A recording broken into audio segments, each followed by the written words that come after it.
श्रीमन्महागणाधिपतये नमः।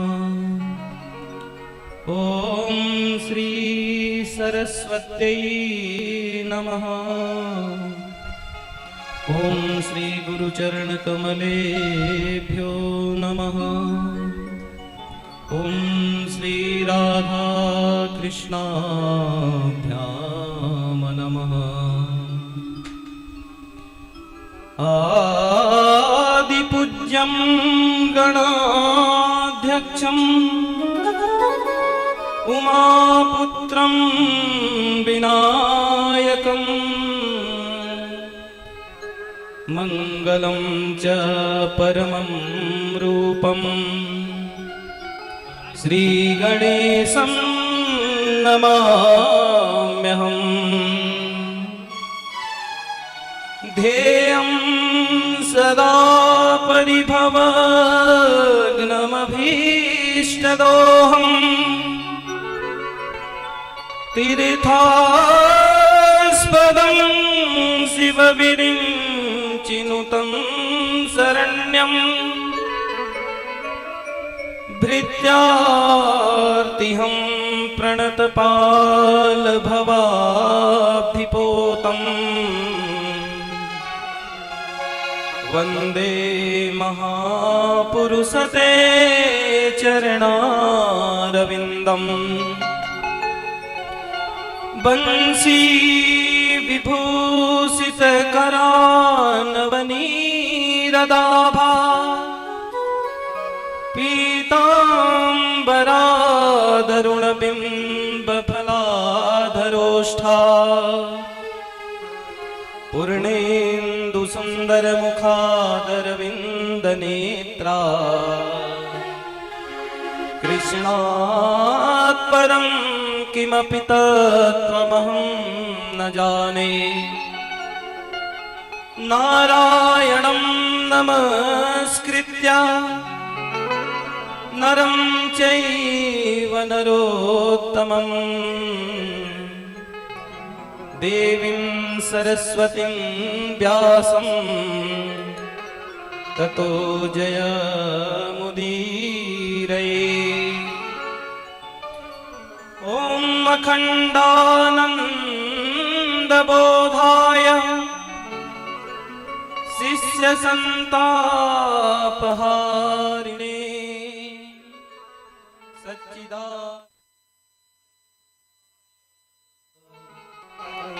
तस्मै श्री गुरवे नमः। ध्यानमूलं गुरोर्मूर्तिः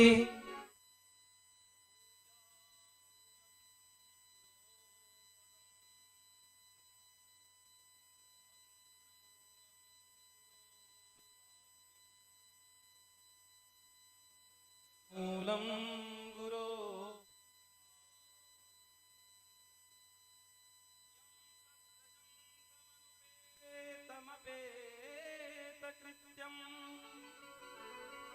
द्वैपायनो विरह कातराजुहाव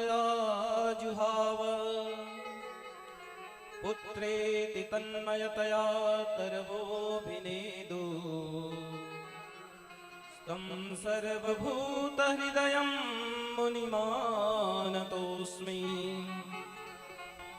अतुलितबलधामं हेमशैलाभदेहं दनुजवनुकृशानुं ज्ञानिनामग्रगण्यं सकलगुणनिधानं वानराणामधीशं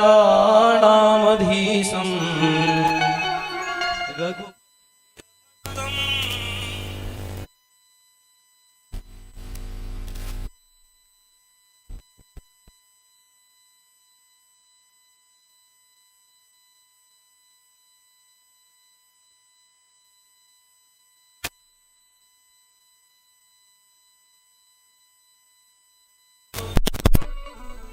जय गोपी चित चोर प्रभु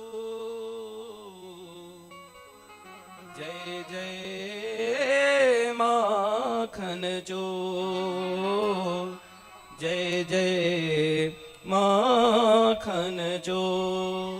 बोल वृंदावन बिहारी लाल की श्री राधा कृष्ण भगवान की श्रीमद् भागवत महापुराण की विघ्न विनायक श्री गणेश जी महाराज की सियावर रामचंद्र की पवन सुत हनुमान की उमापति महादेव की समस्त वाहित विराजित देवी देवताओं की समस्त ग्राम देवी देवताओं की महामुनि श्री व्यास जी महाराज की महामुनि श्री सुखदेव जी महाराज की श्री परीक्षित जी महाराज की सत्य सनातन धर्म की जय जय श्री राधे जय जय श्री राधे जय जय श्री राधे श्याम।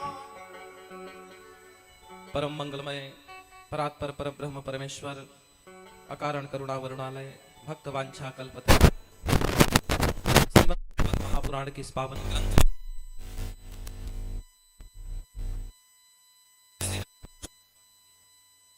अरविंद में मेरा कोटि कोटि प्रणाम। इस पावन ज्ञान यज्ञ में समस्त आवाहित विराजित देवी देवताओं के श्री चरणों में बारंबार नमन। समस्त ग्राम देवी देवताओं को श्री चरणों में नमन। अपने माता पिता और गुरुजनों के श्री चरणों में बारंबार नमन बंदन करते हुए आप समस्त भक्त जनों के हृदय में भगवान को विराजमान जानकर आप सबको मैं सादर नमन करता हूं और श्रीमद् भागवत महापुराण की इस ज्ञान गंगा में पधारे हुए आप समस्त भक्तजनों माताओं बंधुओं का मैं हृदय से इस व्यासपीठ से हार्दिक अभिनंदन करता हूं। एक बार सभी प्रेम से बोले जय जय श्री राधे। आदरणीय माताओं भक्तजनों, हम सबका परम सौभाग्य है जो कार्तिक मास की इस पुण्य महीने में जिसमें भगवान श्री हरि नारायण की विशेष महिमा होती है, उनकी पूजा आराधना, उनके लीला चरित्रों को श्रवण करने की विशेष महिमा है। कहते हैं इस कार्तिक मास में साक्षात भगवान का वैकुंठ का द्वार खुला हुआ है और ऐसे पवित्र कार्तिक मास में हम सबको श्रीमद् भागवत महापुराण की यह मंगलमयी कथा आज आप समस्त भक्तजनों के सहयोग से एवं आयोजक परिवार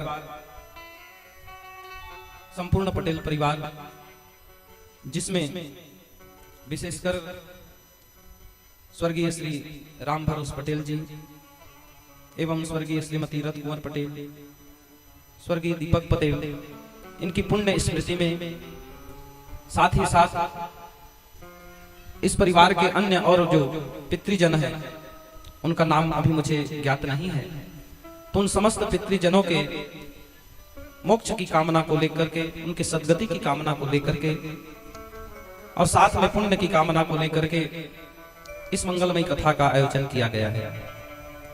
सर्वप्रथम आयोजक परिवार को एवं साथ ही साथ आप समस्त ग्रामवासियों को मैं हार्दिक धन्यवाद देता हूं।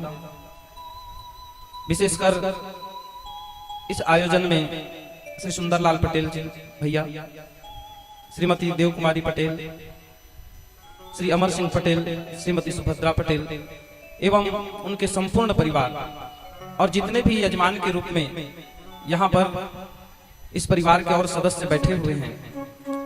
आज सबका नाम मेरे पास नहीं है, आगे हम सब चर्चा करेंगे और कथा के मध्य में इस आयोजन के जो निमित्त बने हैं आप सबके नामों की घोषणा, आपके पूर्वजों के नामों की घोषणा इस व्यासपीठ से अगले दिवस में मैं करना चाहूंगा, क्योंकि आप सब परम धन्य हैं जो आप सब ने अपने पूर्वजों की सद्गति के लिए अपने माता पिता और पितृजनों के वैकुंठ प्राप्ति की कामना से भगवान की इस मंगलमयी कथा का आयोजन किया है।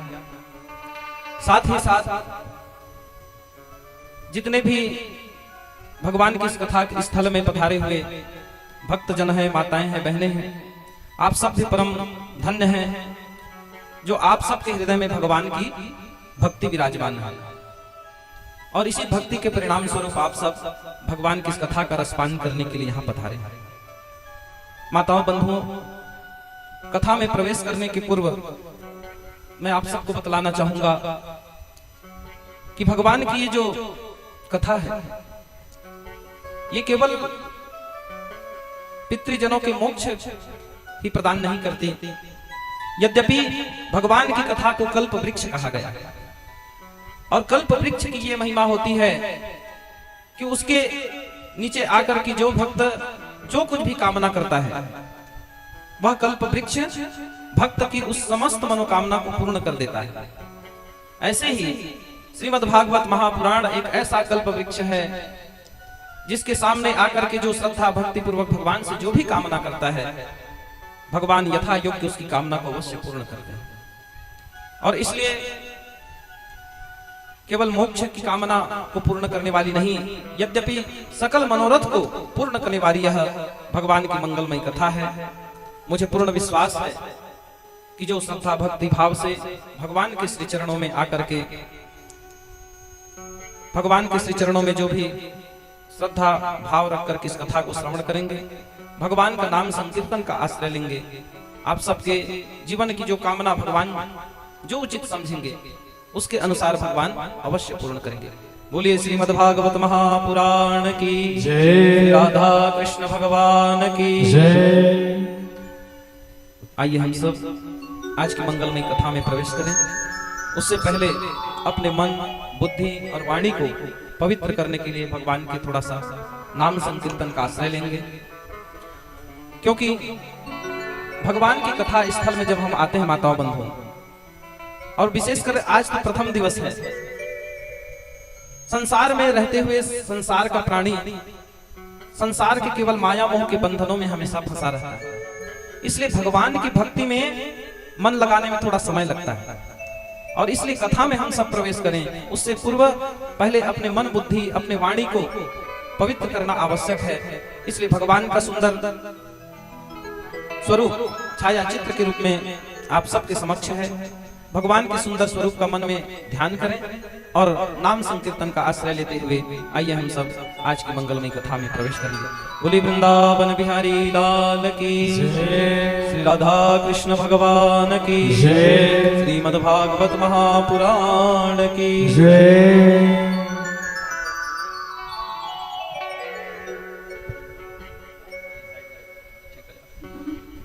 जय जय श्री राधे, जय जय श्री राधे, जय जय श्री राधे श्याम, जय जय श्री राधा रमण, जय जय नवल किशोर, जय गोपी चित चोर प्रभु,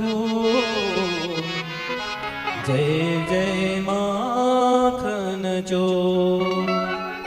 बोले वृंदावन बिहारी लाल की जय। श्री राधे राधे गोविंद गोविंद राधे, श्री राधे राधे गोविंद गोविंद राधे, श्री राधे राधे गोविंद गोविंद राधे, श्री राधे राधे गोविंद गोविंद राधे, राधे राधे गोविंद गोविंद राधे, श्री राधे राधे गोविंद गोविंद राधे, गोविंद राधे गोपाल राधे, गोविंद राधे गोपाल राधे, गोविंद राधे गोपाल राधे, गोविंद राधे गोपाल राधे, राधे राधे गोविंद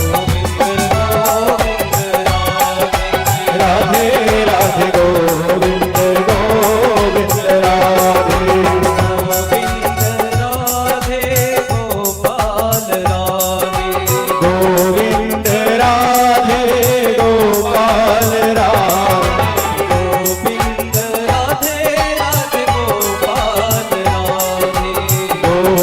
गोविंद राधे गोपाल राधे गोविंद राधे गोपाल राधे गोविंद राधे गोपाल राधे गोविंद राधे गोपाल राधे गोविंद राधे गोपाल राधे राधे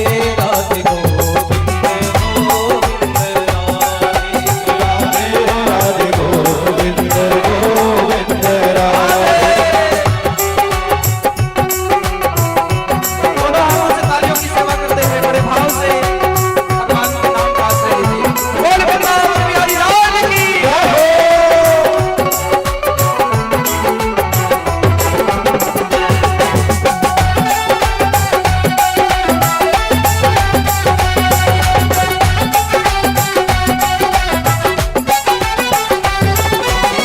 गोविंद राधे गोपाल राधे गोविंद राधे गोपाल राधे गोविंद राधे गोपाल राधे गोविंद राधे बोलो गोपाल राधे गोविंद राधे गोपाल राधे गोविंद राधे गोपाल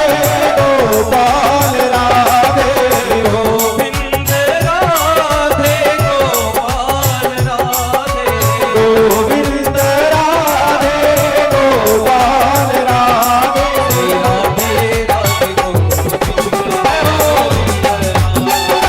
राधे राधे गोविंद गोविंद राधे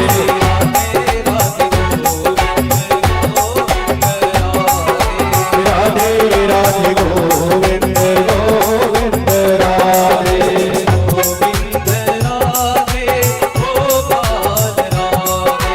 गोविंद राधे गोपाल राधे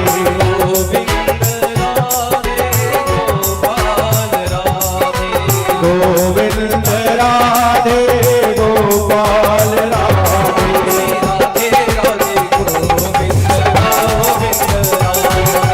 राधे राधे गोविंद गोविंद राधे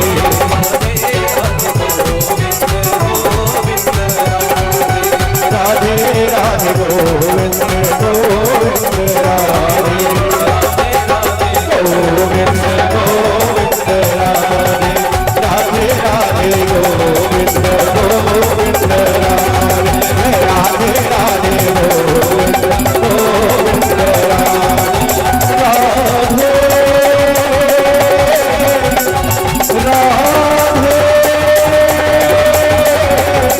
जय जय श्री राधे बोलिए वृंदावन बिहारी लाल की जय। राधा कृष्ण भगवान की जय। श्रीमद् भागवत महापुराण की जय। जय जय श्री राधे। राधे। आदरणीय माताओं बंधुओं, आज श्रीमद् भागवत महापुराण के इस मंगलमयी कथा का प्रथम दिवस है। कथा में प्रवेश करें उससे पूर्व मैं भगवान श्री राधा कृष्ण जी से एवं इस ज्ञान यज्ञ में समस्त आवाहित विराजित देवी देवताओं से, समस्त ग्राम देवी देवताओं से प्रार्थना करता हूं कि यजमान परिवार के एवं जितने भी भक्तजन भगवान के इस दरबार में श्रद्धा भक्ति पूर्वक पधारे हुए हैं, आप समस्त भक्तजनों की मनोकामना को भगवान पूर्ण करें और आप सबके जीवन में भगवान सुख शांति और समृद्धि प्रदान करें। बोलिए भक्तवत्सल भगवान की जय। आइए हम सब आज की इस मंगलमयी कथा में प्रवेश करते हैं। यद्यपि ये कथा आपके इस पावन ग्राम में द्वितीय बार मुझे कहने का सौभाग्य प्राप्त हो रहा है। आज से लगभग 2-3 वर्ष पूर्व आपकी इस कथा स्थल पर आप सबके इसी आयोजकत्व में मुझे प्रथम बार आपके इस पावन ग्राम में कथा कहने का सौभाग्य प्राप्त हुआ और पुनः आज भगवान की असीम कृपा और आयोजक परिवार के साथ साथ आप समस्त ग्रामवासियों का ये प्रेम है, भगवान के प्रति श्रद्धा है, मेरे प्रति भी आप सबका प्रेम और सद्भाव ही है, जो दूसरी बार आप सबके समक्ष मुझे भगवान की महिमा का गुणगान करने का सौभाग्य प्राप्त हो रहा है। इसके लिए मैं पुनः आप सबको बारंबार धन्यवाद देता हूं और भगवान से पुनः आप सबके लिए मंगल कामना कि भगवान आप समस्त भक्तजनों के मनोरथ को पूर्ण करें। माताओं बंधुओं, आइए हम सब श्रीमद् भागवत महापुराण के महात्मा की कथा में प्रवेश करते हैं। भगवान की इस मंगलमयी कथा में प्रवेश करने के पूर्व संसार के जितने भी वेद शास्त्र पुराण हैं और विशेषकर समस्त ग्रंथों में भगवान के विविध लीला चरित्रों का गुणगान किया गया है। ऐसे ही 18 पुराण में किसी भी पुराण की जब चर्चा होती है तो सर्वप्रथम उसकी महिमा की चर्चा होती है। महिमा का अर्थ क्या है, किसकी क्या विशेषता है, क्या महानता है। और प्रथम दिवस में महात्मा की कथा इसलिए की जाती है कि जब तक व्यक्ति को किसी की विशेषता का पता नहीं चलता तब तक उसके प्रति उसके मन में श्रद्धा का भाव नहीं आता। संसार में चाहे कोई कितना भी बड़ा आदमी हो, कितना भी बड़ा महापुरुष हो, कोई भी विशेष योग्यताधारी हो, चाहे वह पद प्रतिष्ठा में कोई विशेष स्थान रखता हो, गुण योग्यता में विशेष स्थान रखता हो, जब तक हम उस व्यक्ति की विशेषता नहीं जानते, उसकी महिमा नहीं जानते, तो उस व्यक्ति को कोई नमस्कार भी नहीं करता, उसको प्रणाम भी नहीं करता।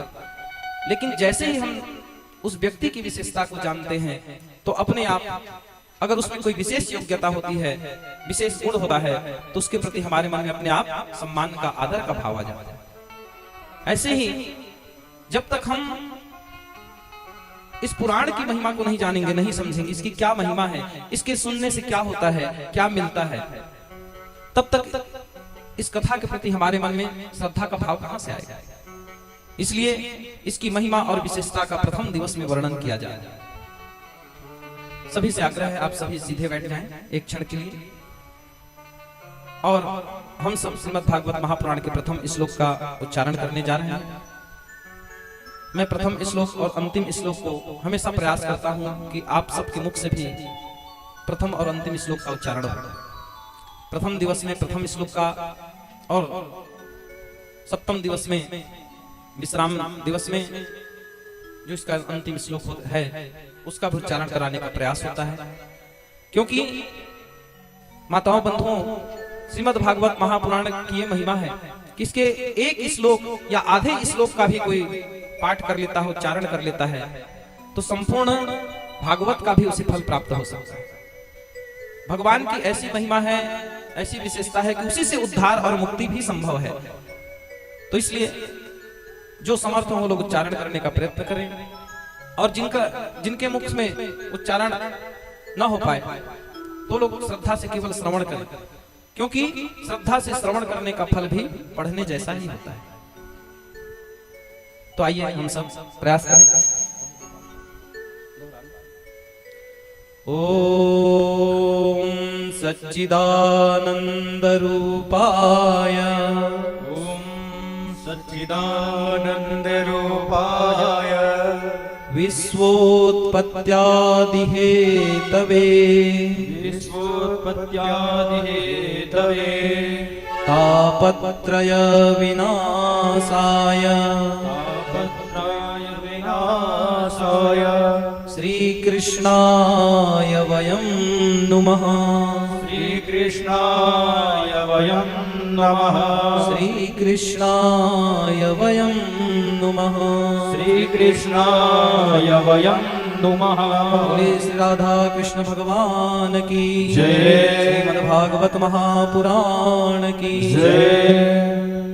अब आप लोग आराम से बैठ सकते हैं। प्रयास ये रहे भगवान के जो वांग्मय प्रतिस्वरूपा है, ग्रंथ के रूप में साक्षात विराजमान है।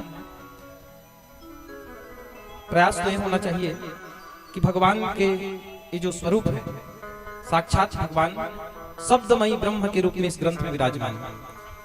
इसलिए मर्यादा है कि भगवान की पोथी की ओर पैर फैला करके बैठने का प्रयास न करें। अगर जिन्हें विशेष असुविधा है तो आप लोग अगल बगल दाएं बाएं बैठ सकते हैं। जिनको कोई विशेष समस्या, आप लोग कुर्सी में भी बैठ सकते हैं। तो भगवान की ओर पैर दिखा करके बैठने का थोड़ा सा प्रयास न करें, इससे थोड़ा सा दोष लगता है। बाकी अपनी सुविधा के अनुसार आप लोग आराम से बैठें। और आइए हम सब आज की मंगलमय कथा में प्रवेश करते हैं। सच्चिदानंद रूपाय विश्वोत्पत्त्यादि हेतवे तापत्रय विनाशाय श्री कृष्णाय वयं नुमः।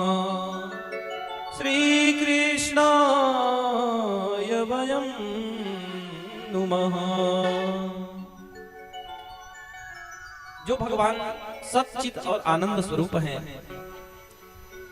इस पूरे सृष्टि के विश्व के उत्पत्ति, पालन और संहार ही जिनका मुख्य कार्य है, जिसके लिए भगवान सगुण साकार स्वरूप धारण करते हैं और जिनके चरण शरण को ग्रहण करते ही संसार में तीन जो ताप हैं, भगवान के शरण का आश्रय लेते ही जो तीनों ताप नष्ट हो जाते हैं, ऐसे श्री राधा कृष्ण भगवान के युगल चरणारविंद में हम सब बारंबार प्रणाम करते हैं। बोलिए श्री राधा कृष्ण भगवान की जय। प्रथम श्लोक का यही अर्थ है।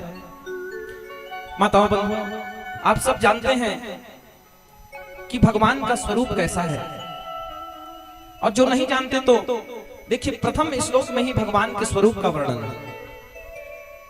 थोड़ा सा कथा को समझने का भी प्रयास करेंगे। यद्यपि देखिए भगवान की जो कथा है, आप सबने श्री रामचरितमानस में सुना होगा कि हरि अनंत हरि कथा अनंता और कहीं सुनहि बहुविधि सब संत।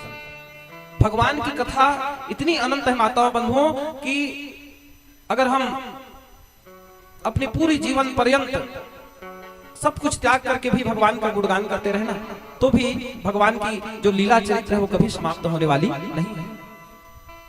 लेकिन उन्हीं परमात्मा के नाम में इतनी शक्ति है, इतनी कृपा भगवान ने इस कलयुग में दिया कि कलयुग केवल नाम आधारा।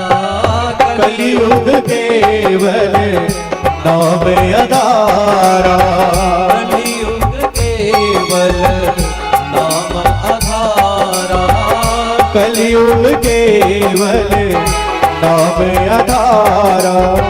कलयुग केवल नाम आधारा।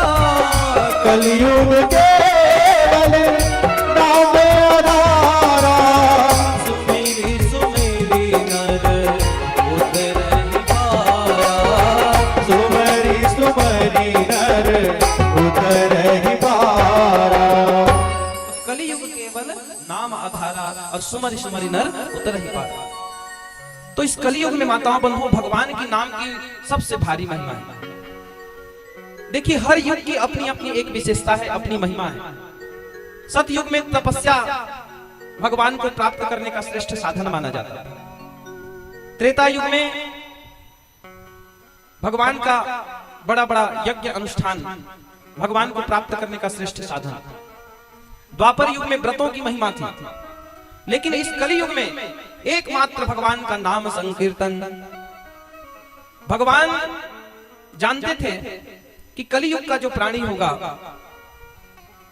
उसका स्वभाव कैसा होगा, उसका सामर्थ्य कैसा होगा, और इसलिए भगवान ने इस कलयुग के प्राणियों के उद्धार के लिए केवल नाम को आधार बना करके एकमात्र मुक्ति का सरलतम साधन बना दिया कि केवल भगवान का नाम जप करके संसार से, इस कलयुग से संसार का प्राणी वैकुंठ को भी भगवान के नाम का आश्रय लेकर प्राप्त कर सकता। इससे और सरल साधन क्या चाहिए? जरा विचार कीजिए, सतयुग में जो भगवान को प्राप्त करने के लिए कठोर तपस्या करते थे, अपना आहार त्याग करके, घर परिवार त्याग करके, घनघोर वन में जंगल में जाकर के कठोर तपस्या करते करते, यहां तक कि हजारों वर्षों तक लोग तपस्या करते करते अपने शरीर को गला देते थे, लेकिन फिर भी भगवान प्राप्त नहीं हो पाते। त्रेता युग में बड़े बड़े यज्ञ अनुष्ठान, राजसूय, अश्वमेध आदि यज्ञ लोग किया करते थे, जिसमें हजारों लाखों हाथी घोड़े दान किया जाता था, हजारों की संख्या में गायें दान की जाती थी। आज तो इस कलयुग में ऐसी स्थिति अब धीरे धीरे आ गई है कि गौ दान के लिए भी लोगों को गाय भी नहीं मिल पाता, लोग गोबर को ही ला करके गौ दान का कार्य संपन्न कराते हैं। बोलो राधे राधे। ऐसी स्थिति आ गई। तो कलयुग के प्राणी न तपस्या कर सकते हैं और न ही पूरी जो नियम और विधि है उसके अनुसार कोई यज्ञ कर सकते हैं, क्योंकि यज्ञ के लिए जो जो सामग्री शुद्ध रूप में यज्ञ के लिए आवश्यक होता है वैसा शुद्ध सामग्री मिलना भी कठिन है। आजकल बाजार में मिलने वाले घी में आप सबने सुना होगा कि चर्बियों का प्रयोग किया जा रहा है, पशुओं की चर्बी मिलाई जा रही है। और अभी अभी आप सबने अगर समाचार देखा होगा, सुना होगा, तो हमारे देश के एक सुप्रसिद्ध मंदिर भगवान श्री तिरुपति बालाजी, उनके मंदिर में जो प्रसाद के लिए लड्डू बनाया जाता है उसमें भी पशुओं की चर्बी का प्रयोग किया गया, ऐसा समाचार आया। ये कितने बड़े दुर्भाग्य की बात है कि भारत जैसे देश में जहां दूध की नदियां बहती थी, ऐसे देश में आज भगवान के प्रसाद के लिए भी पशुओं की चर्बी से मिला हुआ घी का प्रयोग किया जा रहा है। इतने बड़े बड़े मंदिर जब सुरक्षित नहीं है तो हम और आप बाजार से लाने वाले सामग्री को कितना शुद्ध प्राप्त कर सकते हैं, जरा विचार कीजिए। इतना बड़ा ट्रस्ट है, सबसे ज्यादा चढ़ावा और दान तिरुपति बालाजी में किया जाता है। लाखों करोड़ों में प्रति वर्ष वहां दान में सोने चांदी और रुपये पैसे वहां दान की परंपरा है। तो इतना संपन्न होने के बावजूद भी वह मंदिर आज मिलावट से सुरक्षित नहीं है। तो जरा विचार कीजिए कि हम और आप शुद्ध सामग्री कहां से एकत्रित करेंगे। ये जो हम लोग अगरबत्ती जलाते हैं इसमें भी तरह तरह की चर्बी से बने हुए घी के स्थान पर चर्बियों से बना हुआ बनावटी घी का प्रयोग किया जाता है। इसलिए आज बड़े बड़े जो संत हैं, महात्मा हैं, कथावाचक हैं, हम सबको सजग कराने का प्रयत्न करते हैं कि बनावटी अगरबत्ती का धूप दिखाने से बचें। इससे दोष तो होगा ही, विशेष करके अगरबत्ती में जो बांस लगा हुआ होता है, अज्ञानतावश हम लोग वर्षों से अगरबत्ती जला रहे हैं क्योंकि ये अज्ञानता के अभाव में हो रहा था। लेकिन जानबूझ करके भी अगर हम सजग नहीं हुए, हमने अपने जीवन में सुधारा नहीं अपने आप को, तो फिर जीवन में हमने क्या किया। तो प्रयोग जहां तक हो सके अपने व्यवहार को, जितनी भी नियम है, विधियां हैं, जितना हमें ज्ञान है उसको सुधारने का प्रयत्न करना चाहिए। शुद्ध धूप का प्रयोग करें पूजन के लिए। यदि आपके गांव में, घर में यदि शुद्ध घी किसी के घर में बनाया जाता है, वह प्राप्त होता है, उसी घी को आप भगवान की पूजा के लिए प्रयोग करने का प्रयत्न करें। और जहां पर घी से आप दीपक नहीं जला सकते तो वहां पर तेल का प्रयोग करिए। वैसे आज के समय में तो प्रत्येक वस्तु में मिलावट है, आदमी बचना भी चाहे तो कहां तक बचेगा। बोलो राधे राधे। लेकिन जहां तक हो सके अपने तरफ से हम प्रयास कर सकते हैं। तो माताओं बंधुओं, भगवान सच्चिद और आनंद स्वरूप हैं, एकमात्र परमात्मा है, इस संसार में सत्य हैं। भगवान के अतिरिक्त और संसार में कुछ भी, ये जो संसार का स्वरूप हमें नजर आता है सब असत्य है। तो सत्य का सार्थक अर्थ क्या है कि जो सदैव रहने वाला है, सदैव स्थित रहने वाला है, वो सत्य है। और ये जितना भी हम संसार को देख रहे हैं, अपने सगे संबंधी रिश्ते नाते जितने देख रहे हैं, एक दिन सब कुछ नष्ट होने वाला है। तो सब ये असत्य है, अर्थात जो नष्ट होने वाला है वो सभी असत्य है। लेकिन परमात्मा इस संसार की सृष्टि की रचना के पूर्व भी विद्यमान थे। ये संसार जब समाप्त हो जाएगा तो भी भगवान विराजमान रहेंगे, इसलिए भगवान को परम सत्य कहा गया। और भगवान चित स्वरूप अर्थात चैतन्य है, जागृत है। देखिए, प्रत्येक व्यक्ति के भीतर में कोई न कोई गुण और विशेषता होती है। जैसे कोई इलेक्ट्रिशियन है, कोई मैकेनिक है, कोई वीडियोग्राफर है, कोई फोटोग्राफर है, कोई संगीतकार है। ऐसे ही प्रत्येक व्यक्ति के भीतर भगवान ने कोई विशेष गुण या योग्यता दी है संसार में। लेकिन कोई भी व्यक्ति ये कहे कि मुझे सब कुछ आता है तो यह असंभव है। संसार का व्यक्ति पूर्ण कभी हो ही नहीं सकता। पूर्ण केवल एकमात्र परमात्मा है, क्योंकि संसार के प्रत्येक विद्या का, ज्ञान का परमात्मा को ज्ञान है। संसार की समस्त सामग्रियां, संसार की प्रत्येक वस्तुएं, संसार का संपूर्ण ज्ञान उस परमात्मा से ही प्रकट हुआ है। इसलिए एकमात्र पूर्णमदः पूर्णमिदं पूर्णात् पूर्णमुदच्यते पूर्णस्य पूर्णमादाय पूर्णमेवावशिष्यते। एकमात्र परमात्मा ही पूर्ण है, क्योंकि वे चित्त स्वरूप है, चैतन्य है, जागृत है। और भगवान का एक स्वरूप है आनंद स्वरूप। तो ये आनंद क्या है? तो भगवान कभी दुखी नहीं होते, कभी निराश नहीं होते, सदैव अपने आत्म स्वरूप में स्थित होकर के सदैव आनंद से भरे हुए होते हैं, परिपूर्ण होते हैं। और हम लोग जो अपने जीवन में आनंद या खुशी समझते हैं, साधारण भाषा में कहें तो हम लोग जिसे मजा कहते हैं कि मजा आ गया, आज हमने समोसा खाया या चाट खाया, पिज्जा बर्गर खाया तो मजा आ गया है। मजा का आनंद ही है, हमारी भाषा में है। लेकिन माताओं बंधुओं, ये जो मजा है या आनंद है, ये शाश्वत है क्या? सदैव रहने वाला है? ये क्षणिक है। हमने जब तक खाया, जब तक हमारे मुंह में है कोई भी खाने का पदार्थ जो हमें सबसे प्रिय है, केवल मुख में रखते तक उसका स्वाद है। गले से नीचे जहां वो पदार्थ भीतर जाता है तो उसका स्वाद कहां जाता है पता ही नहीं चलता। बोलो राधे राधे, है ना? तो ये और भी संसार के अन्य वस्तुएं हैं। जैसे किसी के मन में कोई अपना घर बनाने की इच्छा होती है, बड़े धूमधाम से अपने मन की इच्छा के अनुसार जब घर बनाकर के व्यक्ति गृह प्रवेश करता है, अपने सगे संबंधियों को बुलाता है, भोजन कराता है, भंडारा कराता है, बड़ा आनंद होता है उसमें, है ना? लेकिन बताइए, घर बनाने की इच्छा थी, आपने घर बनाया और गृह प्रवेश के समय आपके मन में जो आनंद आया, क्या वो आनंद सदैव रहता है? अगर घर बनाने का ये आनंद है तो जब तक घर है तब तक आनंद होना चाहिए। लेकिन वो आनंद कुछ दिन तक रहता है। जैसे ही 1-2 वर्ष में घर पुराना होता है, उसके बाद घर में अन्य संसार की माया मोह में हम फंस जाते हैं। फिर से घर, उसी घर में, जिस घर में हम आनंद खोज रहे थे, वहां कलह होने लगता है ना? तो एक घर का आनंद नहीं है। किसी के मन में कोई नया गाड़ी लेने की इच्छा होती है और जब वह गाड़ी जब ले लेता है तो उसके मन में आनंद आ जाता है। लेकिन वो आनंद कब तक होता है? केवल 2-4 दिनों के लिए। तो ऐसे ही हम जिन जिन वस्तुओं में, संसार के जिस भी वस्तु में, व्यक्ति में हम आनंद को खोजते हैं, वो आनंद कुछ क्षण के लिए होता है, वह सदैव स्थित नहीं रहता। इसलिए हमारा ये आनंद क्षणिक है। लेकिन जो भगवान की भक्ति है, माता बंधु ध्यान से सुनिएगा, भगवान के श्री चरणों में ऐसी शाश्वत जो आनंद है, जो एक बार भगवान की भक्ति का रस प्राप्त कर लेता है तो फिर जन्म जन्म के लिए वह आनंद से भर जाता है। फिर उसके जीवन में, संसार में चाहे कोई दुख आए, कोई तकलीफ आए, उसे संसार के किसी भी दुख और सुख का आभास नहीं होता, क्योंकि वही परमात्मा आनंद स्वरूप है। संसार में बहुत सारे मीठे मीठे फल हैं, केला है, सेब है, संतरा है, और भी अन्य एक से बढ़कर एक मीठे फल हैं। लेकिन अगर कोई व्यक्ति रसगुल्ला खा के बैठा हो और उसके बाद में कितना भी सुंदर मीठा फल उसे खिलाया जाए तो वह फीका ही लगेगा, है ना?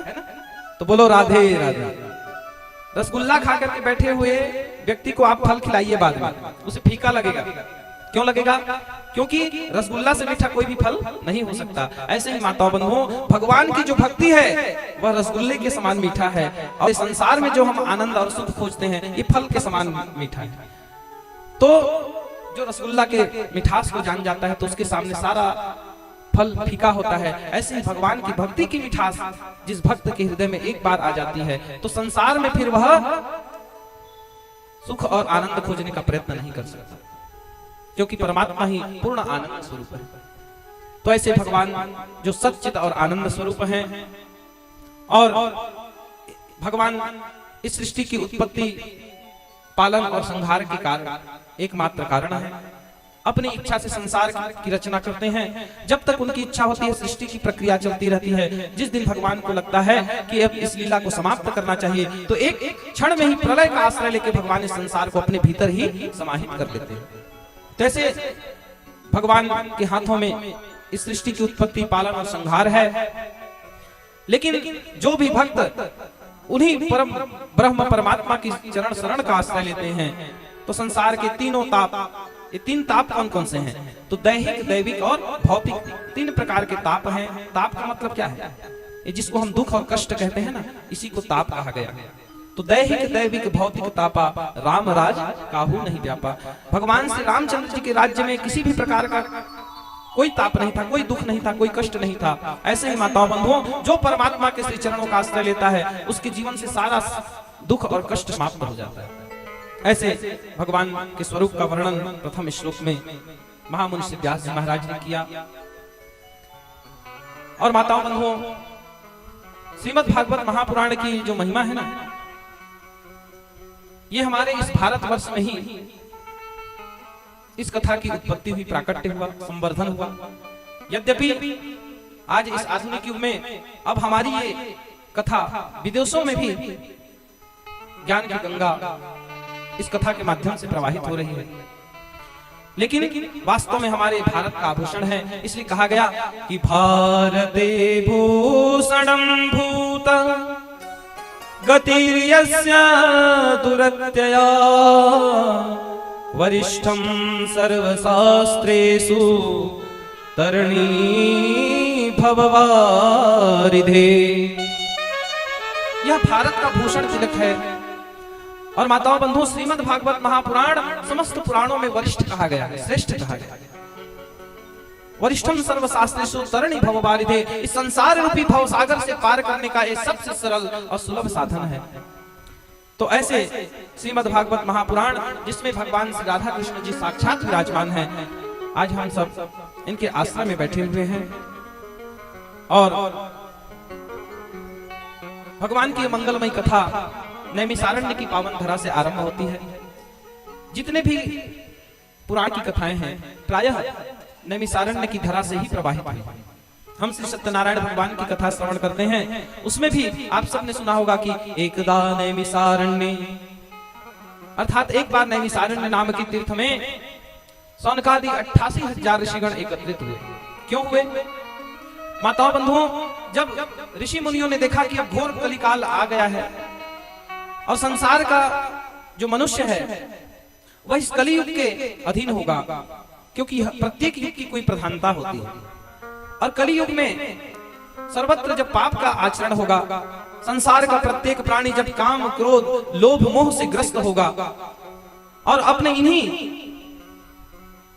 दुष्कर्मों के कारण अनेक प्रकार के दुख और कष्ट जब भोगेगा, तो जो सच्चे संत होते हैं वे कभी किसी को दुखी नहीं देख सकते। इसलिए संसार के पतित प्राणियों का उद्धार कैसे होगा, कल्याण कैसे होगा, इस बात का विचार करके सौनक जी उन 88,000 ऋषियों में सबसे वयोवृद्ध हैं, वरिष्ठ हैं, इसलिए वो सबके मुखिया हैं। तो ऐसे सौनक जी महाराज 88,000 ऋषियों के प्रतिनिधि हैं, मुखिया हैं और उनके मार्गदर्शन में 1,000 तक चलने वाला एक विशाल यज्ञ का आयोजन हुआ। और उस यज्ञ के मध्य में मध्याह्न काल में समस्त ऋषिगण एकत्रित होकर के भगवान की कथा और सत्संग का आश्रय लेते हैं। ऐसे ही एक समय कथा सत्संग चल रही थी और उसी समय महामुनि व्यास जी महाराज के सूत, उनके जो शिष्य हैं श्री सूत जी महाराज, उनका आगमन हुआ।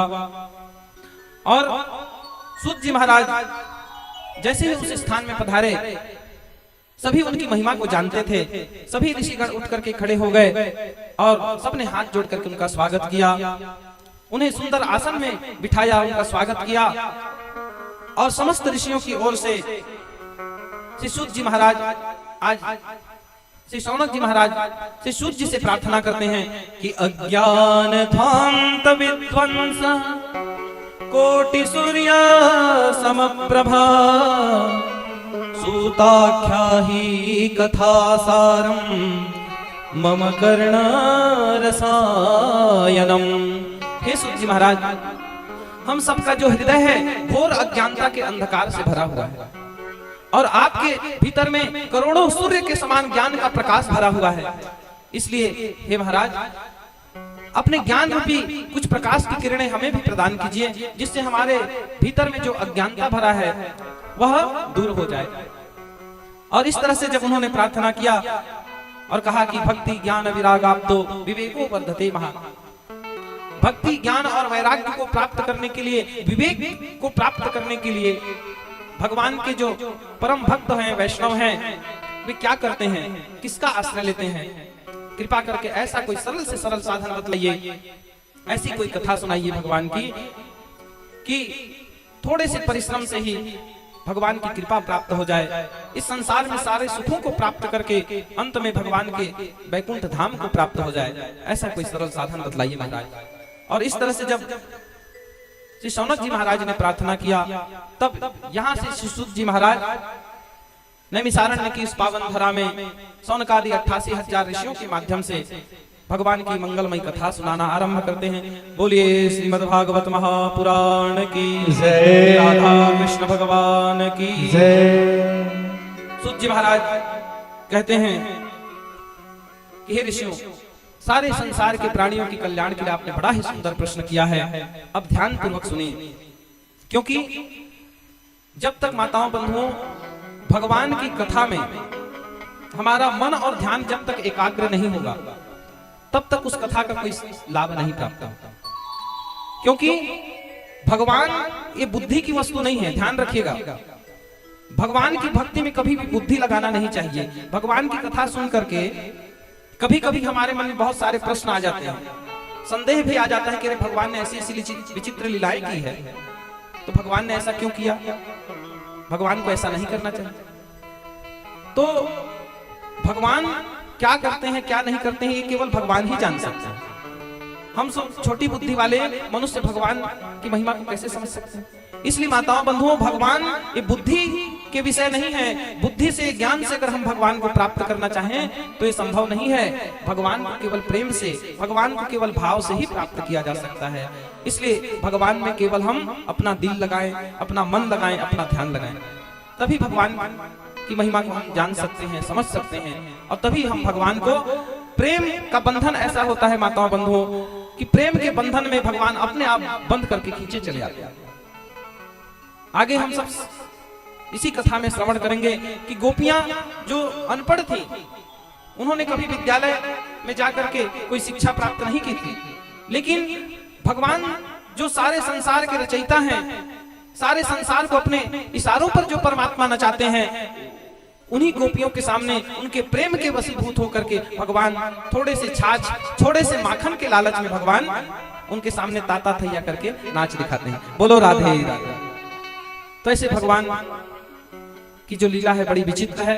इसलिए भगवान को केवल मन और ध्यान के द्वारा एकाग्रचित्त होकर के अपने भाव को भगवान के श्री चरणों में लगा करके ही उनकी कृपा को हम समझ सकते हैं, जान सकते हैं और उनकी कृपा दृष्टि प्राप्त कर सकते हैं। तो यहाँ पर सूत जी महाराज भगवान की कथा आरंभ करते हैं और कहते हैं कि काल प्याल मुखग्रास त्रास निर्णास हेतवे श्रीमद्भागवतं शास्त्रम् कलौकीरेण भासितम्। हे ऋषियों, संसार का प्रत्येक प्राणी इस काल रूपी सर्प के मुख में मानो बैठा हुआ है। ध्यान से सुनिएगा माताओं बंधुओं, संसार में चाहे कोई कितना भी बड़ा बलवान हो, कोई कितना भी बड़ा रूपवान हो, कोई कितना भी बड़ा धनवान हो, एक दिन इस संसार से प्रत्येक व्यक्ति को जाना पड़ता है। और केवल मनुष्य ही नहीं, संसार में जितने भी जीव जंतु हैं इस चराचर में, संसार का प्रत्येक प्राणी मानो मृत्यु के मुख में बैठा हुआ है। काल रूपी ब्याल, ब्याल माने सर्प होता है। देखिए जरा कल्पना कीजिए कि कोई बहुत बड़ा अजगर अपना मुंह खोल करके बैठा हुआ है और एक छोटी सी चिड़िया उड़ते उड़ते आती है और उसके मुख में बैठ जाती है सामने, उसे एक गुफा जैसा समझ करके। अब जरा कल्पना कीजिए कि उस चिड़िया का जीवन कितना दिन है, कितना क्षण है। तो जब तक वो अजगर अपना मुंह बंद नहीं कर लेता तभी तक वो जीवित है, और न जाने वो अजगर कब अपना मुंह बंद कर ले और उस चिड़िया की जीवन लीला समाप्त हो जाए।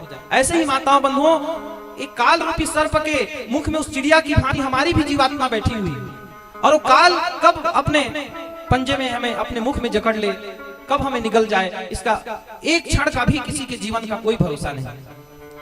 और इसीलिए मृत्यु का जो भय होता है संसार के प्रत्येक प्राणी को भयभीत करके रखा हुआ है। और इस संसार का नाम क्या है? इस संसार का नाम मृत्यु लोक है।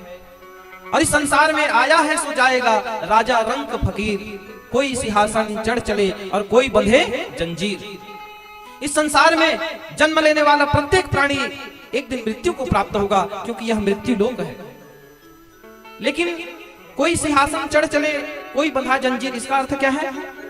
इसी मृत्यु लोक में जिसने अपने जीवन में विशेष करके केवल मानव जीवन ही भगवान की भक्ति के लिए मिला है, इस बात को ध्यान रखिएगा कि अन्य शरीर में ये जो हम बैठ करके भगवान की कथा श्रवण कर रहे हैं, अपने घरों में हम आराम से बड़े बड़े बिल्डिंग बना करके, महल बना करके लोग रहते हैं।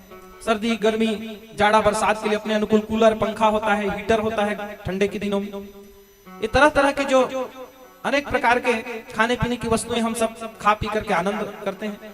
माताओं बंधुओं, जरा कल्पना कीजिए कि ये अन्य जीव में संभव है क्या? अन्य योनि में ये सब आनंद और सुख संभव है क्या?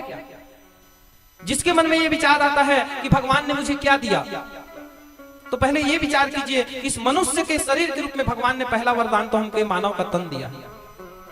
क्योंकि मनुष्य के शरीर में जो आनंद सुख हम प्राप्त कर सकते हैं, वो अन्य शरीर में हम कभी प्राप्त नहीं कर सकते। जरा कल्पना कीजिए, अन्य जीव जंतु 2 समय केवल अपना पेट भी नहीं भर सकते।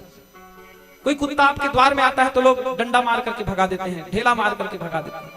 मच्छर मक्खी को लोग ऐसे ही हाथ से मसल देते हैं। 84 लाख योनियों में माताओं बंधुओं, ये केवल मनुष्य का शरीर ही परमात्मा ने अनमोल ऐसा रत्न के रूप में हमें प्रदान किया है। जो इस मानव तन की महिमा को समझ जाता है, तो इस मनुष्य के शरीर के तन को प्राप्त करने के लिए बड़े बड़े देवता भी तरसते हैं। और इसीलिए गोस्वामी जी ने कहा कि बड़े भाग्य मानुष तनु पावा, बड़े भाग्य मानुष तन पावा, बड़े भाग्य मानुष तन पावा, बड़े भाग्य मानुष तन पावा, सुर दुर्लभ सद ग्रंथन गावा, सुर सब ग्रंथ ही गावा। तो बड़े भाग्य मानुष तन पावा, सुर दुर्लभ सद ग्रंथ न गावा। माताओं बंधुओं, जब जन्म जन्मांतर के हमारे पुण्य जागृत होते हैं, तब मनुष्य का शरीर प्राप्त होता है। तो पहला दुर्लभ भगवान के द्वारा दिया हुआ ये मनुष्य का हमारा शरीर है। इसलिए कभी भी अपने मन में उस परमात्मा को कभी दोष नहीं देना चाहिए। कभी ये नहीं कहना चाहिए कि भगवान ने हमें दिया ही क्या। कभी कभी जब अपने जीवन से हम निराश होते हैं, तो भगवान के प्रति भी हमारे मन में थोड़ा दुर्भाव आ जाता है कि हमने इतना पूजा पाठ किया, इतना जप व्रत किया, लेकिन भगवान हमारी सुनते ही नहीं। माताओं बंधुओं, भगवान इतने साधारण भी नहीं है उनकी कृपा कि आप एक बार भगवान से फरमाइश करें और तुरंत आपकी इच्छा को पूरी करें। क्योंकि यदि भगवान ऐसे संसार के एक बार कहने से, एक व्रत कर लेने से भगवान सबकी इच्छा अगर ऐसे पूरी करने लगे ना, तो इस संसार का संतुलन ही बिगड़ जाएगा। बोलो राधे राधे। इसलिए भगवान हम सबको वही देते हैं जो हमारे लिए उचित होता है। क्योंकि उनकी माया को हम लोग समझ ही नहीं पाते, जान ही नहीं पाते। कहीं ना कहीं भगवान जो करते हैं, जैसा करते हैं, इसमें ही हमें संतुष्ट होने का प्रयत्न करना चाहिए। यद्यपि देखने में हमें नहीं लगता, क्योंकि हमारी इच्छा के अनुसार जो कार्य नहीं होता, तो हमारे मन में असंतोष का भाव हो जाता है। लेकिन माताओं बंधु, जरा विचार कीजिए, भगवान ने क्या कहा गीता में कि कर्मण्येवाधिकारस्ते मा फलेषु कदाचन मा कर्म फल हेतु भूमा ते संगोस्त्व कर्मणि। कि संसार के मनुष्य के हाथ में भगवान ने केवल कर्म करने का अधिकार दिया, फल का अधिकार भगवान ने नहीं दिया। इसलिए माताओं बंधुओं, हमें केवल कर्म करते रहना चाहिए और फल की चिंता केवल भगवान के ऊपर छोड़ देना चाहिए कि हे प्रभु, मेरी इच्छा ऐसी है, लेकिन यदि आपकी इच्छा हो तब हमारे, आप जैसा चाहते हैं वैसे हमारी इच्छा को आप पूरी करिए। तो तो भगवान दे तो भी ठीक और ना दे तो भी ठीक। भगवान के ऊपर यदि हम अपने आप को समर्पित कर देते हैं तो वहां से हमारा संशय समाप्त हो जाता है कि अब आपकी जैसी इच्छा। हम आपके श्री चरणों में प्रार्थना कर सकते हैं प्रभु, बाकी पूरा करना ना करना सब आपके ऊपर है। ऐसे भाव से अगर कोई भक्त भगवान के श्री चरणों में प्रार्थना करे माता बंधु, तो भगवान की यदि इच्छा होगी तो अवश्य पूरी होगी, और यदि उनकी इच्छा नहीं तब तो संसार में और कोई दूसरा पूरा भी नहीं कर सकता। इसलिए व्यक्ति को अपना कर्म करना चाहिए, फल भगवान के हाथ में छोड़ देना चाहिए। तो इस तरह संसार में भगवान ने दुर्लभ मानव शरीर दिया, और मनुष्य शरीर प्राप्त करके भी इससे भी दुर्लभ क्या है पता है? इससे भी दुर्लभ यह है कि मनुष्य के शरीर को पा करके मनुष्यता का ज्ञान हो जाना, अपने मानव धर्म का ज्ञान हो जाना कि मनुष्य के शरीर को प्राप्त करके हमें क्या करना है क्या नहीं करना। मनुष्य के शरीर को प्राप्त करके लोग आज राक्षसों जैसा कार्य कर रहे हैं। तो संसार में ऐसे मनुष्य नहीं पशु से भी गए गुजरे हैं, जो मनुष्य के शरीर को प्राप्त करके जिनके भीतर में मानवता नहीं है, जिसे धर्म अधर्म का ज्ञान नहीं है, जिसे पाप पुण्य का ज्ञान नहीं है, ना पाप पुण्य का भय है। तो संसार में ऐसे मनुष्य पशु से भी गए गुजरे हैं। तो मनुष्य के शरीर को प्राप्त करके मनुष्यता को प्राप्त करना, धर्म अधर्म पाप पुण्य को समझना मानना, तब ये उससे भी दुर्लभ है। और ये कब प्राप्त होता है? तो इस सत्संग से प्राप्त होता है। और इससे भी ऊपर यह है कि जब मनुष्यता तो आ गई, धर्म अधर्म का ज्ञान हो गया, लेकिन इससे भी बढ़कर है भगवान की कथा और सत्संग। तो जब जन्म जन्मांतर के जब सौभाग्य जागृत होते हैं, जन्मांतरे भवेत पुण्यम तदा भागवतम लभेत, जन्म जन्मांतर के पुण्य जागृत होते हैं माता बंधु, तब भगवान की कथा प्राप्त होती है। जरा विचार कीजिए, कौन सा आपके गांव में घर में क्या प्रत्येक दिन ऐसी कथा हो सकती है? हम चाहे तो भी नहीं हो सकती। आज से कई वर्ष पूर्व, अब लगभग मेरे ख्याल से 3 या 4 वर्ष हो गए, इससे पूर्व 2 या 3 वर्ष हुआ है। और इतने वर्षों के उपरांत आपके गांव घर में पुनः कथा का आयोजन हुआ, और ये कथा भी कितने दिनों के लिए है? मात्र 7 दिनों के लिए। तो माताओं बंधुओं, भगवान की कथा सत्संग सदैव प्राप्त नहीं होती, जन्म जन्मांतर के इसके पुण्य एकत्रित करने पड़ते हैं। व्यक्ति योजना बनाता रह जाता है कि हमें कथा सुननी है, लेकिन जब तक भगवान की इच्छा नहीं होती, उनकी कृपा नहीं होती, हमारे पुण्य जागृत नहीं होते, पूर्वजों का जब तक आशीर्वाद प्राप्त नहीं होता, तब तक भगवान की कथा और सत्संग भी प्राप्त नहीं। तो निसंदेह हम लोग बड़े सौभाग्यशाली हैं। भगवान ने बड़ी कृपा की है कि पुनः हम सबको भगवान की इस कथा का आश्रय प्राप्त हुआ है। आइए एक बार हम सब एक भजन के द्वारा भगवान का गुणगान करें, और इसके पश्चात हम सब आज की आगे की कथा में प्रवेश करेंगे। बोले वृंदावन बिहारी लाल की, श्री राधा कृष्ण भगवान की जय।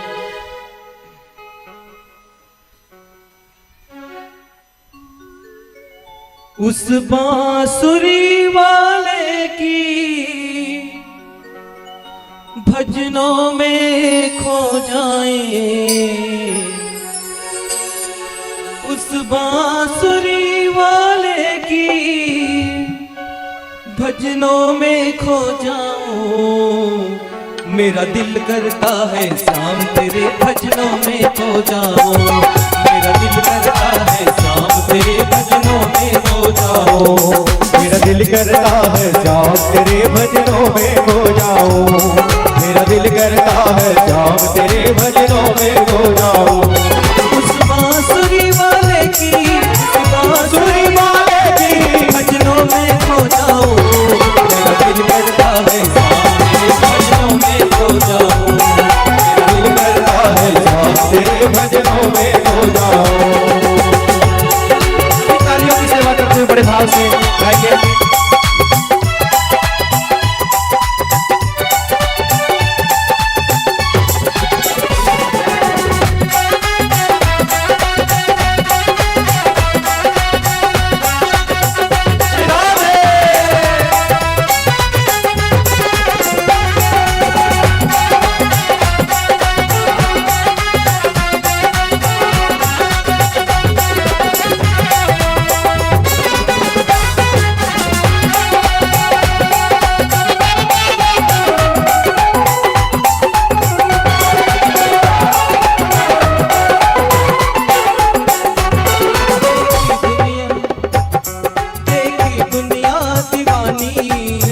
दुनिया दीवानी, मतलब की मस्तानी, ये मतलब की मस्तानी, तेरी दुनिया दीवानी, तेरी दुनिया दीवानी, मतलब की मस्तानी, ये मतलब की मस्तानी, बिन मतलब रुक ना जोड़े, यह नित नित नई कहानी, बिन मतलब रुक ना जोड़े, यह नित नित नई कहानी। किस किस को छोड़ू कान्हा, किस किस को तोड़ू कान्हा, किस किस को छोड़ू कान्हा, किसको छोड़ू कान्हा, किस किस को अपनाओ, मेरा दिल करता है शाम तेरे भजन में हो जाऊं, मेरा दिल करता है शाम तेरे भजनों में खो जाऊं। बांसुरी वाले की, बांसुरी वाले की, काली कमली वाले की, काली कमले वाले की, भजनों में खो जाओ, मेरा दिल करता है शाम तेरे भजनों में खो जाओ। मेरा दिल करता है शाम तेरे भजनों में खो जाऊं।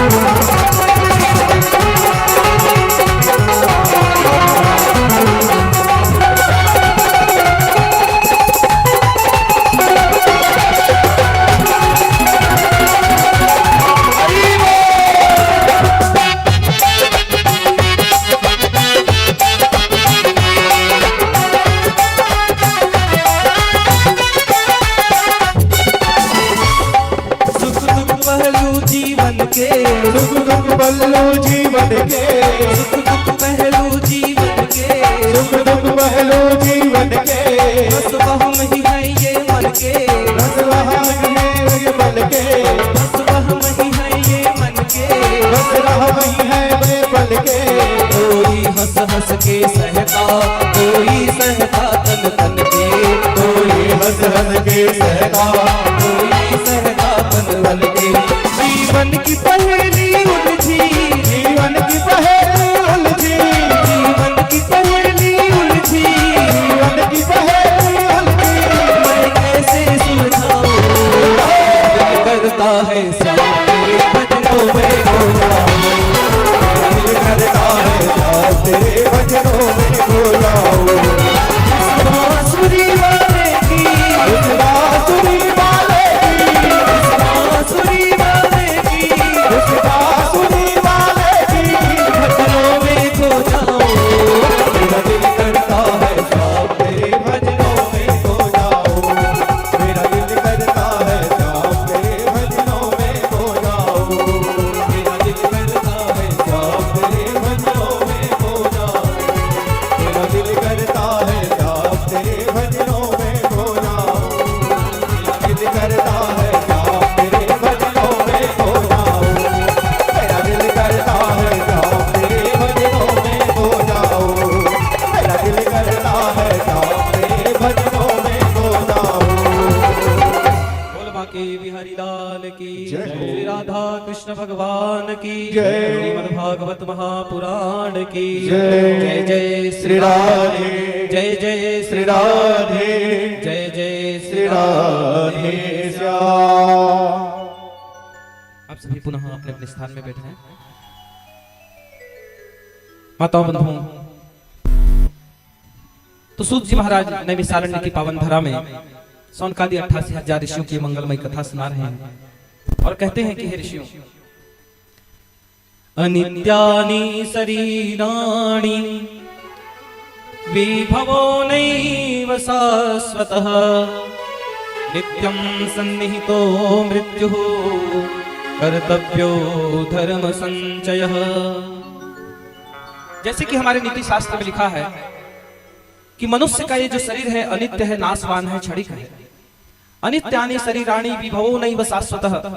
माताओं बंधुओं, जिस धन संपत्ति, जिस जमीन जायदाद के पीछे जीवन पर्यंत मनुष्य पड़ा रहता है, जिस धन संपत्ति के लिए, जिस जमीन जायदाद के लिए अपने माता पिता, अपने भाई बहन से लोग झगड़ा कर लेते हैं, एक दूसरे के खून के प्यासे हो जाते हैं, ये सारी धन संपत्ति, ये सारा जमीन जायदाद एक दिन इसी धरती पर रह जाता है।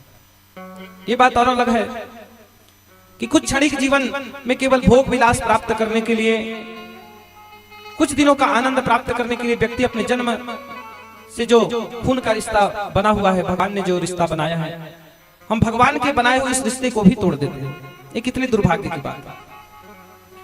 क्योंकि जिस धन संपत्ति के लिए, जिस जमीन जायदाद के लिए अपने माता पिता, अपने भाई से, अपने बहनों से हम बैर रखते हैं, एक दिन इस सारा धन संपदा छोड़ करके हमें उस परम धाम में, उस परलोक में जाना पड़ेगा।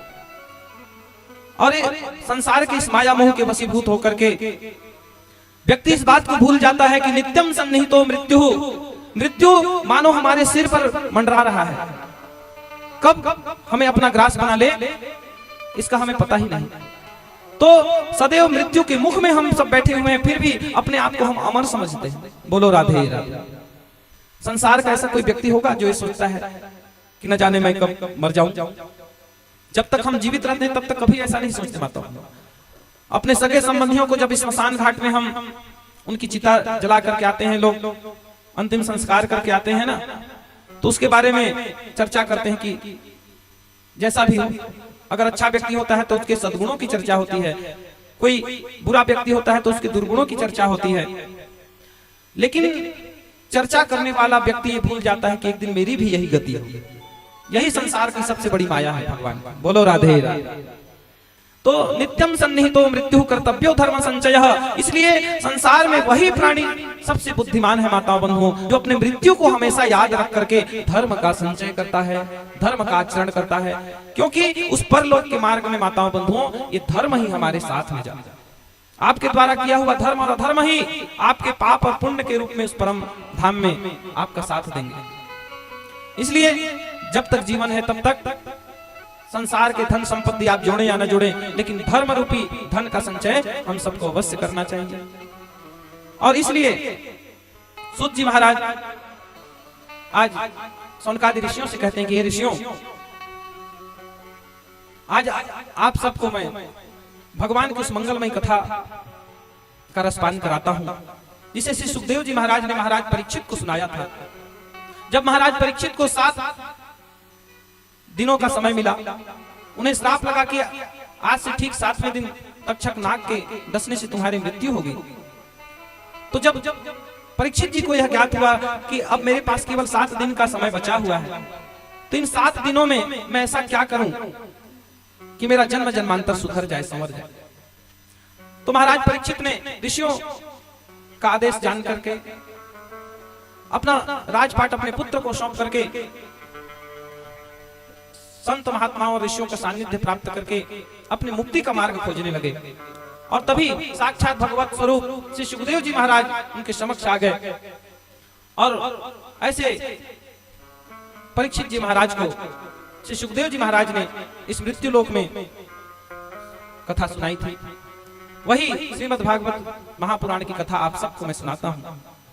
और इस कथा की महिमा का सर्वप्रथम गुणगान करते हुए कहते हैं कि हे ऋषियों, जब श्री सुखदेव जी महाराज ने महाराज परीक्षित को कथा सुनाना आरंभ किया था और देवताओं को पता चला कि सुखदेव जी महाराज परीक्षित को श्रीमद् भागवत महापुराण की कथा सुना रहे हैं, तो हमें भी चल करके भगवान की अमृतमय कथा सुननी चाहिए।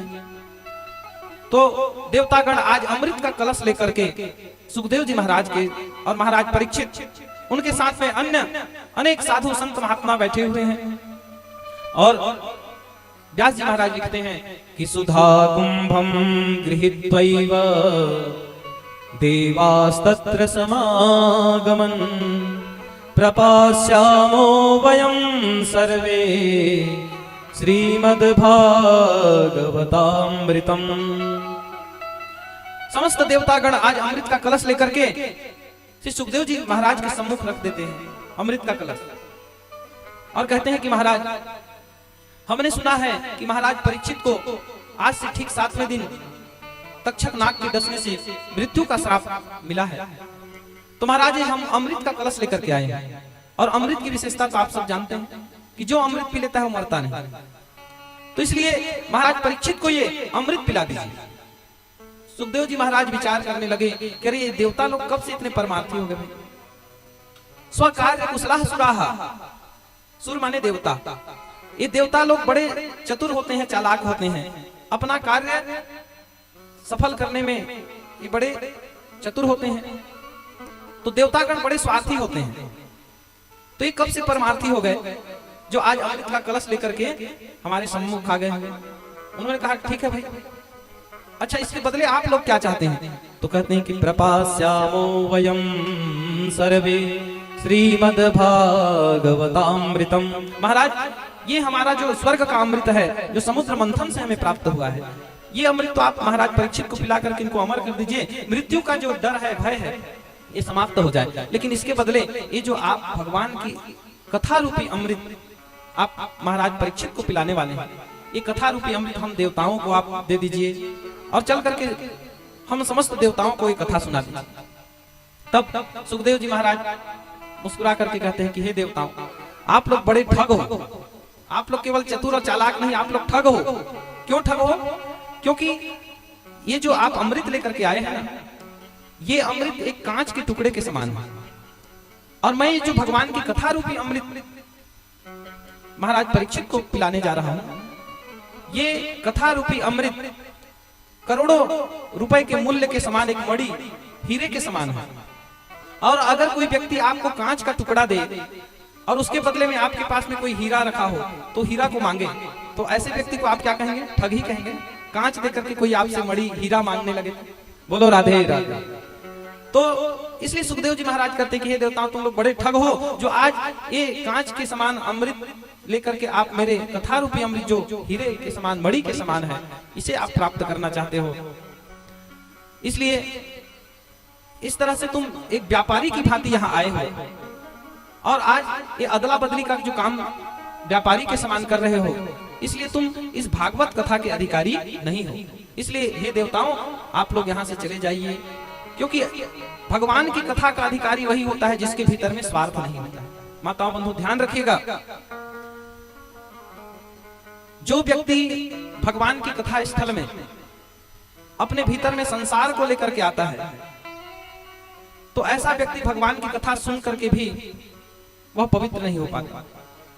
भगवान की इस कथा का कृपा प्रसाद ऐसे व्यक्ति को नहीं मिलता, क्योंकि अगर आप अपने हृदय में काम, क्रोध, लोभ, मोह आदि दुर्गुण लेकर के भरे हुए हैं, बैठे हुए हैं, तो बताइए भगवान की कथा आपके भीतर में कहां से प्रविष्ट हुई? भगवान की कथा, उनकी कृपा को प्राप्त करने के लिए अपने हृदय को पहले खाली करना पड़ेगा। ये जितने विकार भरे हुए हैं ना, इन सबको हटाना पड़ेगा। इसलिए भगवान की कथा स्थल में जब आते हैं तो उस समय सबसे पहले हमारे भीतर में संसार को आप सोचना बंद कर दीजिए। जो कुछ है केवल भगवान का दर्शन करिए। भगवान की कथा में ही एकमात्र एक निष्ठ होकर के जो ध्यान लगाता है, अपना मन लगाता है, ऐसे व्यक्ति को ही कथा का संपूर्ण फल प्राप्त होता है। और इसलिए सुखदेव जी महाराज ने देवताओं को भगाया कि आप इस कथा के अधिकारी नहीं हो, क्योंकि आप सब एक व्यापारी की भांति अपना स्वार्थ लेकर के आए हुए हो। और अभक्तांस्तांश्च विज्ञाय न ददौ स कथामृतम् श्रीमद्भागवती वार्ता सुराणामपि दुर्लभा। व्यास जी महाराज लिखते हैं कि अभक्त जान करके, व्यापारी जान करके, स्वार्थी जान करके जब सुखदेव जी महाराज ने भगाया, तो देवतागण निराश होकर के ब्रह्मलोक में गए और भगवान की मंगलमय कथा की क्या महिमा है उनसे पूछने लगे। श्रीमद् भागवती वार्ता सुराणामपि दुर्लभा। इसलिए माताओं बंधुओं, भगवान की कथा देवताओं के लिए भी दुर्लभ है। और हम और आप को देखिए, हम लोग कितने सौभाग्यशाली हैं जो इतनी सरलता और सहजता से हमें घर बैठे भगवान की कथा प्राप्त हो। बोलो राधे राधे। जो देव दुर्लभ कथा है वो हम सबको इस मृत्यु लोक के साधारण हम पतित प्राणियों को कितनी सरलता और सहजता से प्राप्त हो गई। बताइए, ये देवताओं से बढ़कर के भी सौभाग्य है या नहीं? इसीलिए देवतागण मनुष्य के शरीर को प्राप्त करना चाहते हैं। स्वर्ग में बहुत सारे सुख हैं, सारे संसार के सारे सुख हैं, वैभव है, लेकिन भगवान की कथा नहीं। क्योंकि पहले ही मैंने आपसे कहा कि संसार के सारे सुख एक तरफ और भगवान की कथा रूपी जो सुख है, आनंद है, वो एक तरफ। और इसलिए देवता लोग भी भगवान की कथा के लिए, भगवान की भक्ति के लिए तरसते हैं, जो हम और आप इतनी सरलता से इस मृत्यु लोक में प्राप्त हो रहा है। तो देवतागण ब्रह्मा जी के पास में गए और उनसे शिकायत करने लगे कि महाराज आज सुखदेव जी महाराज ने हम सबको भगवान की कथा सुनाने से मना कर दिया और हमें भगा दिया। बताइए भगवान की इस कथा में ऐसी कौन सी विशेषता है, ऐसी कौन सी महिमा है जो हम देवतागण भी भगवान की कथा से वंचित रह गए। और तब ब्रह्मा जी भी आश्चर्यचकित हो गए कि धन्य है, मैंने तो अपनी सृष्टि में ऐसी कोई भगवान की मुक्ति पाने के लिए कोई साधन नहीं बनाया। तो देखते हैं इस भागवत की क्या महिमा है। और जब 7वें दिन माताओं बंधुओं भगवान की कथा पूर्ण हुई और जिन महाराज परीक्षित को तक्षक के डसने से मृत्यु का, अकाल मृत्यु का जो श्राप प्राप्त हुआ था, ऐसे महाराज परीक्षित श्रीमद् भागवत महापुराण की कथा को श्रवण करके दिव्य स्वरूप धारण करके साक्षात भगवान के बैकुंठ धाम को प्राप्त हो जाते हैं। बोले श्री भागवत भगवान की। और राजा परीक्षित की मुक्ति को देख करके राज्ञो मोक्षम तथा वीक्ष्य पुराधातापि विस्मितः सत्यलोके तुलां बद्ध्वा तौलयत साधनान्यजः। तो ब्रह्मा जी भी आश्चर्यचकित हो गए कि धन्य है श्रीमद् भागवत महापुराण की कथा, जो केवल 7 दिन इस कथा को सुनने से महाराज परीक्षित को बैकुंठ धाम की प्राप्ति हो गई और इसकी महिमा का गुणगान करने लगे और धन्य है कहने लगे। और ऐसे ही समय में इसकी महिमा का गुणगान करते हुए सूत जी महाराज कहते हैं कि हे ऋषियों, ऐसे भगवान की मंगलमय कथा है जो स्वर्ग के अमृत से भी बढ़कर के है, क्योंकि जो स्वर्ग का अमृत है व्यक्ति को केवल कुछ दिनों के लिए अमर कर सकता है। जब तक उसके पुण्य होंगे तभी तक वह अमृत पान करके स्वर्ग का सुख भोगेगा। जिस दिन वह पुण्य समाप्त हो जाता है पुनः मृत्यु लोक में उसको अन्य योनि में जन्म लेना पड़ता है। लेकिन माताओं बंधुओं, ये भगवान की कथा रूपी अमृत ऐसी है जिसको एक बार पान करने के पश्चात संसार के प्राणी को बार बार इस कलयुग में, इस संसार में अनेक योनियों में जन्म लेना नहीं पड़ता। साक्षात वह भगवान के नित्य सान्निध्य में उन्हीं के लोक में विराजमान हो जाता है। और ऐसी इसकी दिव्य महिमा है। सौनक जी महाराज कहते हैं हे ऋषिवर, जब इतनी सुंदर कथा है तो ये केवल 1 सप्ताह तक ही इसकी आयोजन की जो परंपरा है ये 1 सप्ताह ही क्यों चलता है? इसको 15 दिन, महीना दिन भी चलाना चाहिए। बोलो राधे राधे। तब श्री सूत जी महाराज कहते हैं हे ऋषिगणों, पहली बात तो इस कलयुग के प्राणी के पास में समय की कमी है। बोलो राधे राधे। है ना? कभी कभी आज ऐसी स्थिति है, अवस्था है कि बहुत से लोगों को 7 दिन में 1 दिन भी समय नहीं मिल पाता है ना। 7 दिन भी लोगों को बहुत ज्यादा लगने लगता है। तो भगवान जानते थे कि कलयुग का प्राणी बहुत अधिक दिनों तक भगवान की कथा, सत्संग और नियम संयम का पालन नहीं कर पाए, और इसीलिए ये सप्ताह की कथा बनी मानो। और इसके पीछे एक कारण भी है। तो पहला कारण तो यही है कि ये परंपरा जहां से प्रारंभ हुई कि महाराज परीक्षित को 7 दिन का ही समय प्राप्त हुआ, 7 दिन का समय प्राप्त हुआ और 7 दिन के भीतर ही उन्हें मुक्ति प्राप्त करनी थी भगवान की कृपा से, उनकी कथा से। और महाराज परीक्षित को 7 दिन का समय मिला, इसलिए यह सप्ताह परंपरा चला। और उसके पश्चात एक और कथा आती है सप्ताह ज्ञान यज्ञ के लिए कि एक समय विशालापुरी अर्थात बद्रीनाथ धाम में सनक, सनंदन, सनातन और सनत कुमार जो ब्रह्मा जी के मानस पुत्र हैं, ये भगवान की कथा सत्संग में सदैव डूबे रहते हैं। और ऐसे ही सत्संग करते हुए बद्रीनाथ धाम में भ्रमण कर रहे थे तो उन्होंने क्या देखा कि एक स्थान पर देवर्षि नारद जी बड़े चिंतित और उदास होकर के बैठे हुए। एकदा हि विशालायां चत्वार ऋषयो मलः सत्संगार्थं समायात दद्रिसुस्तत्र नारदम्। तो जो देवर्षि नारद जी सदैव बीड़ा लेकर के श्रीमन नारायण नारायण का जप करते रहते हैं, सदैव भगवान के नाम संकीर्तन में आनंदित रहते हैं, ऐसे नारद जी महाराज आज चिंतित और उदास होकर बैठे हैं। जरा विचार कीजिए, जिन नारद जी का ना कोई घर है, ना परिवार है, ना शादी ब्याह हुआ है, ऐसे जो केवल भगवान की भक्ति करते हुए तीनों लोकों में जिनकी गति है, ऐसे भगवान के परम भक्त नारद जी महाराज आज चिंतित हैं। ये महान आश्चर्य की बात। तो जब सनक सनंदन सनातन और सनत कुमार इन 4 ऋषियों ने देखा कि नारद जी महाराज दुखी बैठे हैं, उदास बैठे हैं, क्या कारण है भाई? तो उन्होंने पूछ दिया कि कथम ब्रह्मन् दीन मुखा कुतश्चिंता तुरो भवान् त्वरितं गम्यते कुत्रः कुतश्चागमनं तव। हे देवर्षि नारद जी, आप इस तरह से दीन दुखी होकर के, उदास होकर के क्यों बैठे हैं? त्वरितं गम्यते कुत्र कुतश्चागमनं तव, आप कहां से आ रहे हैं और कहां जा रहे हैं? अब जरा अपने इस दुख का कारण बताइए। तब देवर्षि नारद जी सनकादि ऋषियों को प्रणाम करके कहते हैं कि भैया ये इनके बड़े भाई हैं, क्योंकि ब्रह्मा जी के भी मानस पुत्र हैं और नारद जी भी उनके मानस पुत्र हैं। तो हाथ जोड़ करके कहते हैं कि भैया क्या बतलाऊं, मैं भगवान की कथा और सत्संग का मैं भी आपकी तरह प्रेमी हूं, और इस भारत भूमि के अतिरिक्त भगवान की कथा सत्संग और इस तीनों लोकों में कहीं प्राप्त नहीं होती। इसलिए कथा सत्संग की लालसा लेकर के मैं अहम तो पृथ्वी ज्ञातो ज्ञात्वा सर्वोत्तमतामिति, और इस पृथ्वी लोक को भगवान की भक्ति सत्संग के लिए सर्वोत्तम जान करके मैं भ्रमण कर रहा था।